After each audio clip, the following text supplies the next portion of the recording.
Commander Masters could have been Wizards of the Coast's biggest home run swing of 2023. But instead, it might be one of the year's most volatile products, and well, it might bring up some painful memories. Let's talk about it.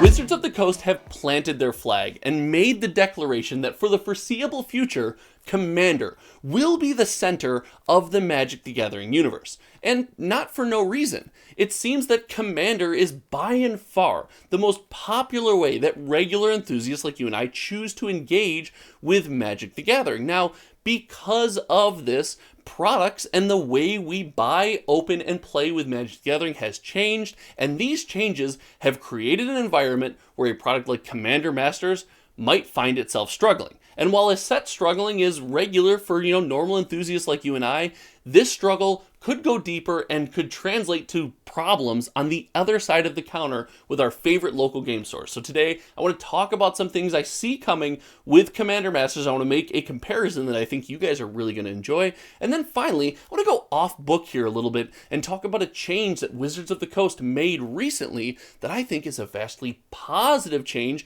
and might show us a new direction for future Magic the Gathering sets.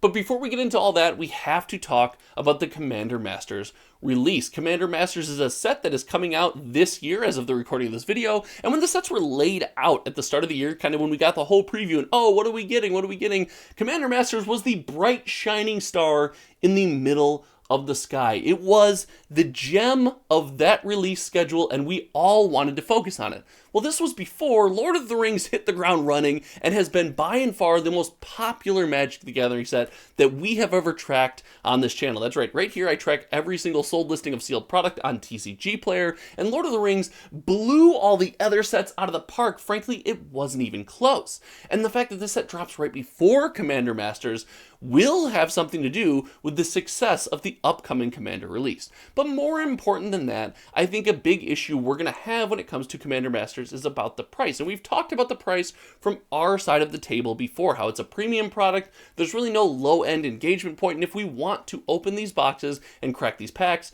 it's going to command a pretty penny. But more importantly than that, I think, is to talk about the idea that the game store is going to have to risk more for probably less reward. When it comes to buying boxes and selling them to regular enthusiasts and us when we go into the store, let's just get this out of the way.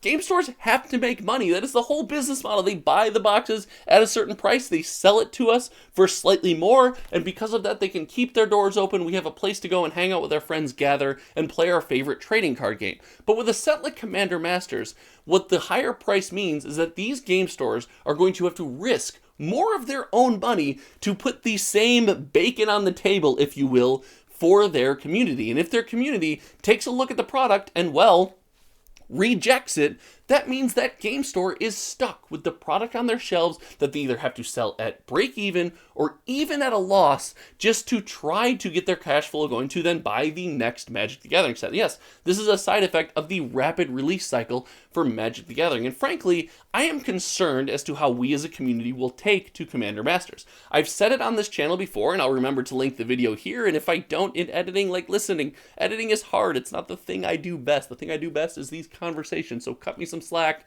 if you like these conversations. Also, make sure you subscribe.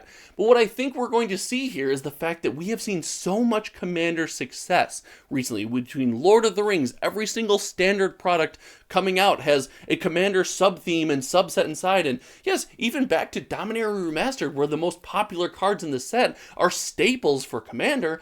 I think we have shifted our focus to how we play Commander. No longer do we care about the crazy high power and having two crazy powerful decks. We want 20, maybe less powerful decks. Because of this, a set that boasts powerful reprints at a premium price with crazy treatments goes against the grain a little bit, against the way we have been engaging with the most popular way to play Magic the Gathering. And as it goes against the grain, we have an opportunity to, reject the set. Commander Legends 2 Battle for Baldur's Gate is a set that I often hear when I'm over at MinMax is so much fun to draft. There's tons of Commander playables in it, but because the community wasn't all in on it, it commanded a higher price point, and we had been inundated with Commander products beforehand, it wasn't something that we were very much interested. Well, Commander Masters is definitely going to blow this out of the water. The reprints are going to be crazy, and I think the set will do fairly okay. I think there's enough money in the Magic the Gathering community to go around, but I do think it's going to be extremely high risk for game stores, and because of this, and I hate saying this into a microphone, I would be on the watch. I think some of these boxes are going to be stuck on shelves and stuck in hands, and because of that, I think we're going to see some extreme volatility on the secondary market. But it's not all bad news. These are all kind of looming doom things with Commander Masters. And again, as we get more information about the set and what is in the set box, we will have to know, we will talk about on this channel. But there was a change that went a bit under the radar that actually has nothing to do with Commander, that I think shows us a shift in direction that actually could help Commander. Yeah, that's right. The change has nothing to do with Commander, but I think it's somehow going to help Commander. I'm going to talk about it right now.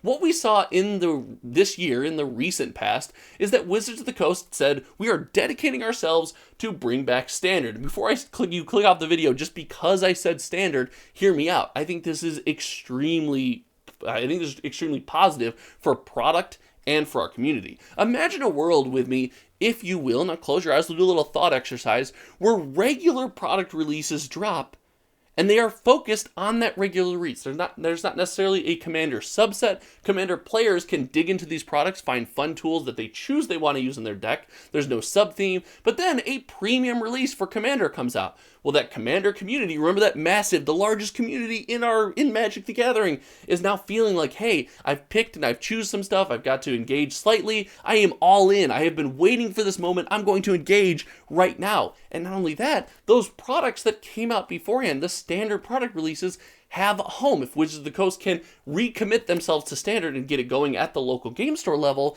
those products now have a home where enthusiasts can choose to engage with another format, have a reason to buy the products, open the boxes, and use those cards. I think this commitment shows that Wizards of the Coast is aware. Commander can't be it can't be a heliocentric model with Commander as the sun for infinity. Things have to change. Other formats and other products have to have a place to live. And I think we see some of that here, but not before Commander Masters drops on our head. That star up in the sky might end up being a meteor. Guys, thank you so much for hanging out. We raced past 6K already. We're on our way to 6,250. Thank you so much. It is not lost on me. I appreciate you guys smashing the sub button. Make sure you share this video with a friend, group of friends, or any other community, any way online that you engage with Magic the Gathering discussion, because I think not only do talks like this help us be better and more informed consumers, but I think they're really entertaining. I think they're a lot of fun. And finally, until next time, you guys know me. My name is Josh. I appreciate each and every one of you out there for watching. Thank you so much. I'm going to put this box back on my shelf. I like this thing. I think it looks pretty. We'll talk later. Bye.